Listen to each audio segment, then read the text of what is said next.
Hey YouTube, I just wanted to make a video this morning about the flight I took yesterday with United Airlines, and this video is going to be about why I think United Airlines sucks. So we're going to get right into it. First off, the app sucks. It's not intuitive. It seems like they tried to bargain hunt on when they got it made. It's kind of clunky and old looking. Even I feel like given enough time, I can build a better functioning app for them. I'm not interested in doing that unless they make me a good offer, but I just want to point out that the app, this is 2018. If we're in the year 2000, it might be a little bit more forgivable that their computer software doesn't work that well. But now, businesses that are on the scale of United Airlines, they're competing not only with Delta Airlines, Frontier Airlines, Spirit Airlines, all these other airlines, but they also are judged somewhat based on the interface of popular websites. So if their site looks clunky and feels clunky and is not intuitive for users, customers are going to notice, and it's going to devalue their brand, which is something else I'm going to get into this video. One of the issues that I had, two of the issues I had with the app are, one, a viewport error where I got this weird glitch where it started showing me their code, part of their code, and I was just like shaking my head like, you guys need to learn more about component-based, structuring and writing, because this site is just not, it's not functioning like it should. I should not be getting this kind of error when I'm flying with a major carrier. The second issue I had with the app was the KTN error. So for those who don't know, if you're a PreCheck, TSA PreCheck member, you will get a KTN, a known traveler number. And you have to input this number whenever you print your boarding pass, so that the number is actually on the boarding pass, so that when TSA checks out your boarding pass, they see, oh, this is your number. And I assume there's probably some kind of system where it shows them that you are a PreCheck, a legitimate PreCheck customer. But when they don't allow you to do this because you purchased your ticket with Chase Rewards points, it's a huge pain in the ass. I was kind of late getting to the airport. I had about 45 minutes to get to my gate from the time I arrived.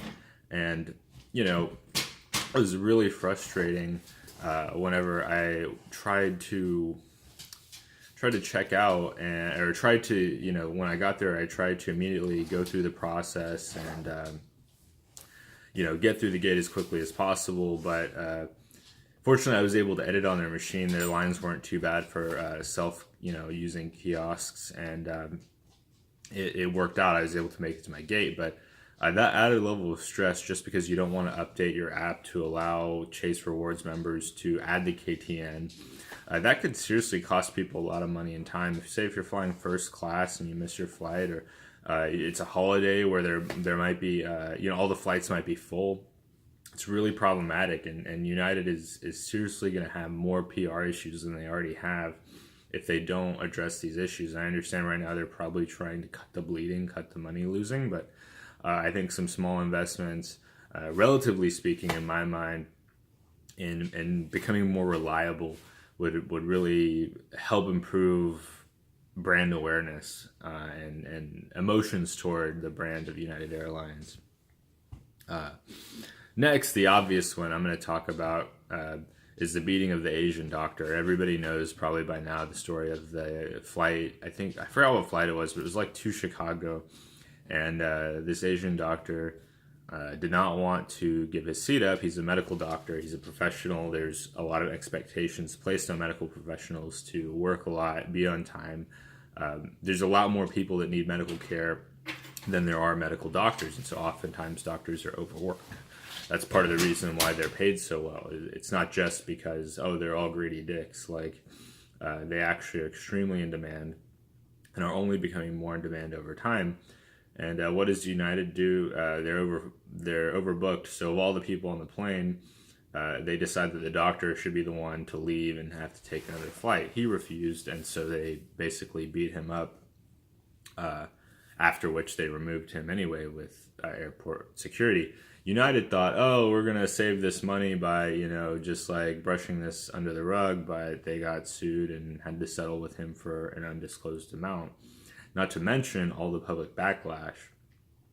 I took United because it's like was a budget option, which is the next point I'm getting into. Basically, due to controversy and poor service, United might eventually become the next budget airline. They're certainly cheaper than Southwest or Alaska, or, Delta, some of these other more prominent options when it comes to flying, and that's a real problem. Like you go from being a brand with having like maybe middle of the road type quality to being a budget carrier. Now you're trying to compete with people like Spirit and Frontier that have like rock bottom fares. I mean, like I went to Vegas with Spirit for like $100 round trip. I mean that's a really good deal.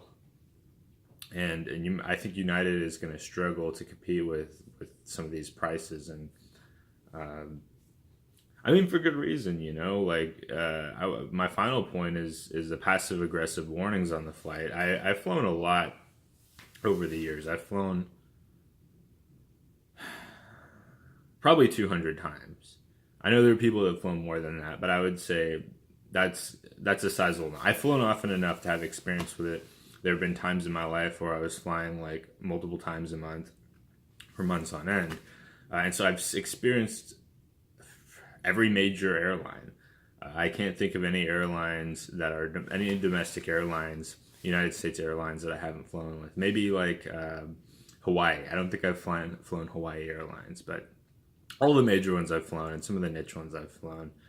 And they United treats their customers like idiots. Like whenever the controversy broke out about the doctor getting beat up, United made a really lukewarm response from my perspective. I think I remember the CEO being fairly vague and dismissive about it. Didn't even acknowledge it for multiple days. Like I think it happened on like a Thursday or Friday. He didn't acknowledge it until Monday or Tuesday, which is really late. And that's dropping the ball because people think that if you take that long to respond to violence, then you don't care.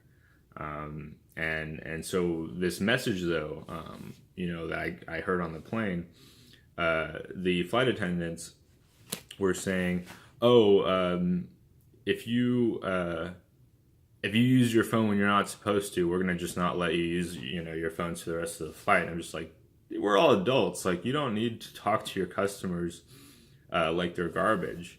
At one point, I had my folding tray down because I was taking notes on some videos I want to make, and the flight attendant comes up and starts waving her hand in my face and like trying to close it, and I was thinking, oh great, we're gonna have another situation where I get another Asian guy gets his ass kicked and dragged off a plane because personnel has basically been taught and educated and treated to dehumanize customers and passengers. I think it's a really big problem, and I think that we haven't seen the last of United Airlines controversy. And honestly, if I can afford it in the future, I'm going to do my best to avoid taking them.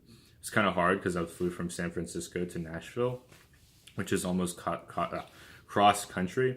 Because Nashville's not a traditional East Coast city, these flights can still be pricey. I think from Oakland, it would have been about $400.